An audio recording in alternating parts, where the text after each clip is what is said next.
সম্প্রতি কানাডার একজন বিশিষ্ট বিজ্ঞানীর ইসলাম ধর্ম গ্রহণ করা নিয়ে তুমুল আলোড়ন সৃষ্টি হয়েছে গোটা পশ্চিমা বিশ্বে। ইসলামের পবিত্র ধর্মগ্রন্থ কোরআন নিয়ে আবার নতুন করে ভাবতে শুরু করেছে আধুনিক বুদ্ধিজীবী মহল। মায়ের গর্ভে কিভাবে সন্তান পর্যায়ক্রমে বিকশিত হয়, অর্থাৎ এমব্রিওলজি বিষয়ে কোরআনের আয়াতের সাথে বৈজ্ঞানিক ব্যাখ্যার সত্যতা পেয়ে ইসলাম ধর্ম গ্রহণ করতে বাধ্য হয়েছেন এই শতাব্দীর অন্যতম শ্রেষ্ঠ বিজ্ঞানী তথা কানাডার টরেন্ট ইউনিভার্সিটির সেল বায়োলজির অধ্যাপক কিথ এলমোর। তিনি 1987 সাল থেকে এমব্রিওলজি এবং কোরআনের সাথে সম্পর্ক নিয়ে সৌদি আরবের কিং আব্দুল আজিজ ইউনিভার্সিটিতে দীর্ঘদিন বেশ কয়েকজন বিজ্ঞানীর সাথে গবেষণা করে অবশেষে কোরআনের সত্যতা পেয়ে ইসলামের সুশীতল ছায়া আশ্রয় গ্রহণ করেছেন। ইসলাম ধর্ম গ্রহণ করে কিথ এল মুর ওনার বিখ্যাত গ্রন্থ দ্য ডেভেলপিং হিউম্যানে উল্লেখ করেন যে আজ থেকে 1400 বছর আগে বিজ্ঞানের এত নিগূঢ় তথ্য কিভাবে কোরআনে উল্লেখ রয়েছে। এই গ্রন্থ আসলে মানব রচিত গ্রন্থ নয় এবং প্রিয় নবী হলেন আল্লাহর পাঠানো মহামানব।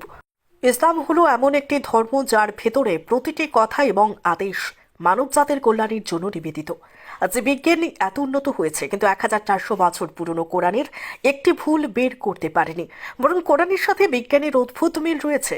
তা দেখে সময় সময় বিশিষ্ট বিজ্ঞানীও ইসলাম ধর্ম পর্যন্ত গ্রহণ করতে বাধ্য হয়েছেন। তার মধ্যে শতাব্দীর একজন ভ্রূণবিদ্যার শ্রেষ্ঠ বিজ্ঞানী হলেন কানাডার টরেন্ট ইউনিভার্সিটির অধ্যাপক কিথ মুর, যিনি কোরআনের সাথে ভ্রূণবিদ্যা এবং মায়ের গর্ভে কিভাবে সন্তান পর্যায়ক্রমে বেড়ে ওঠে এ বিষয়ে আধুনিক বিজ্ঞানের সাথে কোরআনের আয়াতের মিল দেখে দীর্ঘদিন গবেষণার পর অবশেষে ইসলামের সুশীতল ছায়ায় আশ্রয় গ্রহণ করতে বাধ্য হয়েছেন। কিথ এলমোর হলেন ভ্রূণবিদ্যার ক্ষেত্রে বিশ্বের অন্যতম বিশিষ্ট বিজ্ঞানী। তিনি দ্য ডেভেলপিং হিউম্যান শিরোনামের বইটির লেখক, যা এখনও পর্যন্ত পৃথিবীতে 8টি ভাষায় অনুবাদ করা হয়েছে। ডক্টর কিথ মুর হলেন টরন্টো কানাডার বিশ্ববিদ্যালয়ের অ্যানাটমি এবং সেল বায়োলজির অধ্যাপক। সেখানে তিনি মেডিসিন বেসিক সায়েন্সের সহযোগী অধ্যাপক ছিলেন এবং 4 বছর ধরে অ্যানাটমি বিভাগের চেয়ারম্যান ছিলেন। ইসলামের দিকে কিথ এলমোরের যাত্রা একটি অসাধারণ গল্প, যা বিজ্ঞান এবং বিশ্বাসের মধ্যে জটিল ইন্টারপ্লেকে তুলে ধরেন। 1925 সালে ইংল্যান্ডে জন্মগ্রহণ করেন তিনি। প্রফেসর মুর বললেন, বিকাশের সময় ক্রমাগত পরিবর্তনের প্রক্রিয়ার কারণে যেহেতু মানব ভ্রূণের স্টেজিং জটিল, কিন্তু এটি প্রস্তাব করা হয়েছে যে কোরআনে উল্লেখিত পদগুলো ব্যবহার করে একটি নতুন শ্রেণীবিন্যাস পদ্ধতি তৈরি করা যেতে পারে এবং শূন্য প্রস্তাবিত সিস্টেমটি সহজ, ব্যাপক ও বর্তমান ভ্রূণ সংক্রান্ত জ্ঞানের সঙ্গে সামঞ্জস্যপূর্ণ। গত 4 বছরে কোরআন এবং হাদিসের নিবিড় অধ্যয়ন, প্রিয় নবীর নির্ভরযোগ্যভাবে প্রেরিত প্রতিবেদন এবং মানব ভ্রূণের শ্রেণী বিভাগে করতে একটি পদ্ধতি প্রকাশ করেছে, যার বিস্ময়কর কারণ এটি 7ম শতাব্দীতে রেকর্ড করা হয়েছিল, যদিও এর প্রতিষ্ঠাতা এরিস্টটল। ভ্রূণবিদ্যার বিজ্ঞান খ্রিস্টপূর্ব 4র্থ শতাব্দীতে মুরগির ডিমের অধ্যয়ন থেকে মুরগির ভ্রূণ পর্যায়ক্রমে বিকশিত হয়েছিল। তিনি এই পর্যায়গুলো সম্পর্কে কোনো বিবরণ দেননি। ভ্রূণবিদ্যার ইতিহাস থেকে যতদূর জানা যায়, 20 শতাব্দী পর্যন্ত মানব ভ্রূণের স্টেজিং এবং শ্রেণীবিন্যাস সম্পর্কে খুবই কমই জানা ছিল। এই কারণে কোরআনে মানব ভ্রূণের বর্ণনা 7ম শতাব্দীর বৈজ্ঞানিক জ্ঞানের উপর ভিত্তি করে করা যায় না। একমাত্র যুক্তিসঙ্গত উপসংহার হলো এই বর্ণনাগুলো আল্লাহর কাছ থেকে প্রিয় নবীর কাছে অবতীর্ণ হয়েছে। তিনি এই ধরনের বিস্তারিত জানতে পারতেন না, কারণ তিনি একজন নিরক্ষর মানুষ ছিলেন যার একেবারেই কোনো বৈজ্ঞানিক প্রশিক্ষণ ছিল না। কিথ এলমোর বললেন, আজ থেকে 1400 বছর আগে প্রিয় নবী কিভাবে এই আধুনিক যুগের ভ্রূণবিদ্যার সব নিগূঢ় তথ্যের যোগান দিয়েছিলেন তা সত্যি অবাক করার বিষয়।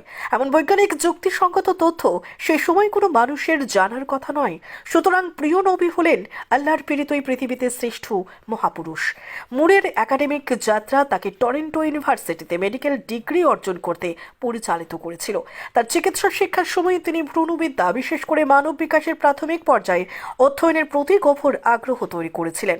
তিনি এক্ষেত্রে গভীরভাবে অন্বেষণ করার সাথে সাথে তিনি তার গবেষণা এবং লেখার মাধ্যমে মানব ভ্রূণবিদ্যা বোঝার ক্ষেত্রে উল্লেখযোগ্য অবদান রেখেছিলেন।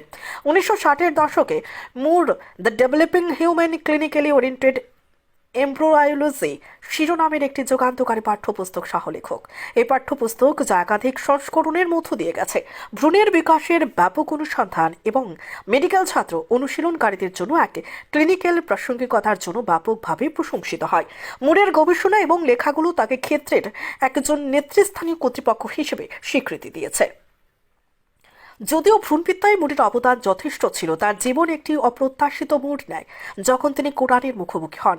তার একাডেমিক সাধনার সময় তিনি কোরআনের আয়াতগুলি দেখেছিলেন, যা বিস্ময়কর বিশদে মানব ভ্রূণের বিকাশের পর্যায়গুলো বর্ণনা করে। এই আয়াতগুলো আধুনিক ভ্রূণ সংক্রান্ত বোঝার সাথে ঘনিষ্ঠভাবে সারিবদ্ধ পরিভাষা এবং বর্ণনা ব্যবহার করে গর্ভধারণ থেকে জন্মগ্রহণ মানব ভ্রূণের ক্রমাগত বিকাশের রূপরেখা দেয়। কোরআনের বর্ণনায় বৈজ্ঞানিক সত্যতা দেখে তিনি আশ্চর্য হয়ে গভীরভাবে ইসলাম এবং কোরআন অধ্যয়নে বিশেষভাবে মনোযোগ দেন। শেষ পর্যন্ত ইসলাম ধর্ম গ্রহণ করতে বাধ্য হন। তিনি কোরআনের বিবরণটিকে উল্লেখযোগ্যভাবে নির্ভুল হিসেবে দেখেছিলেন। বিশেষ করে এই আয়াতগুলো আধুনিক চিকিৎসা প্রযুক্তির আবির্ভাবের অনেক আগে এবং সহস্রাব্দ আগে অবতীর্ণ হয়, কারণ এমন নিগুড় বৈজ্ঞানিক তথ্য কোনো মানুষের পক্ষে দেওয়া সম্ভব নয় আজ থেকে 1400 বছর আগে। মানব প্রজনন এবং বিকাশের কথা উল্লেখ করে বিবৃতিগুলো কোরআনে ছড়িয়ে ছিটিয়ে আছে। সম্প্রতি এই আয়াতগুলোর কয়েকটির বৈজ্ঞানিক অর্থ সম্পূর্ণরূপে সমাদৃত হয়েছে। আয়াতগুলো সঠিকভাবে ব্যাখ্যা করতে দীর্ঘ বিলম্ব হয়েছে, মূলত ভুল অনুবাদ এবং ভাষ্য এবং বৈজ্ঞানিক জ্ঞানের সচেতনতার অভাবের কারণে। কোরআনের আয়াতের ব্যাখ্যায় আগ্রহ নতুন কিছু নয়। মানুষ নবী মোহাম্মদকে মানব প্রজনন সম্পর্কিত আয়াতের অর্থ সম্পর্কে সব ধরনের প্রশ্ন জিজ্ঞাসা করত। প্রেরিত উত্তরগুলো হাদিস সাহিত্যের ভিত্তিতে তৈরি করে। পবিত্র কোরআনে আল্লাহ বর্ণনা করেছেন, রেহেমের রক্তপিণ্ড ছাড়া সন্তানের আকার আকৃতি কিছুই তৈরি হয় না, আর গর্ভফুল ভ্রূণ বৃদ্ধির সংস্করণ প্রতিরোধ ইত্যাদি কাজে অন্যতম ভূমিকা রাখে।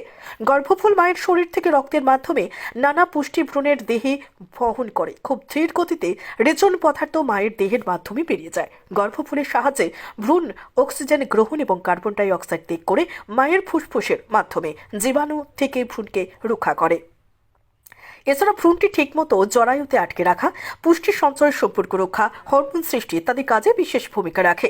এভাবে ভ্রূণটি জরায়ুতে বেড়ে উঠতে থাকে এবং 120 দিন অতিবাহিত হলে শিশুর রুহ ফুঁকে দেওয়া হয়, আর শিশু নড়ে চড়ে ওঠে এবং আঙুল চুষতে থাকে। পূর্ণ পরিণত হওয়ার পরে সেখান থেকে বাইরে ঠেলে দেওয়া হয়। পবিত্র কোরআনে মহান আল্লাহ বললেন, ঠেলে দেওয়া হয়, অর্থাৎ 210 দিন পর একটি শিশু ভূমিষ্ঠ হওয়ার উপযুক্ত হয়। আর সন্তানটির যখন ভূমিষ্ঠ হওয়ার উপযুক্ত সময় হয় তখন ওভারি প্লেসেন্টা থেকে এক ধরনের গ্রন্থি রস নিঃসৃত হয়, যা প্রসব পথ পিচ্ছিল এবং জরায়ের মুখ ঢিলা করে দেয়। আর মানব সন্তান ওই সময় বিভিন্নভাবে নড়াচড়া করতে থাকে। প্রসব পথ পিচ্ছিল থাকায় বাচ্চায় অনায়াসে বেরিয়ে আসে। সবচেয়ে মজার কথা হলো, মানব শিশুর যে অঙ্গ সর্বপ্রথম গঠিত হয় তা হলো কর্ণ। আর সন্তান গর্ভে ধারণের 210 দিন পর চক্ষু গঠিত হয় এবং পূর্ণাঙ্গ মানব শিশুতে পরিণত হয়। কোরআনের এই কথাগুলো সম্পূর্ণ আধুনিক বিজ্ঞানের সাথে হুবহু মিলে যাচ্ছে। যেভাবে কোরআনে বর্ণনা হয়েছে একটি শিশু মায়ের গর্ভে কিভাবে বিকশিত, আজ থেকে 1400 বছর আগে আল্লাহ হযরত মুহাম্মদের মাধ্যমে পবিত্র কোরআন বিশ্ববাসীকে এই বিষয়ে অবগত করিয়েছেন। জাতিকে অধ্যাপক মুর খ্রিস্টান ধর্ম ত্যাগ করে ইসলাম ধর্ম গ্রহণ করেছেন।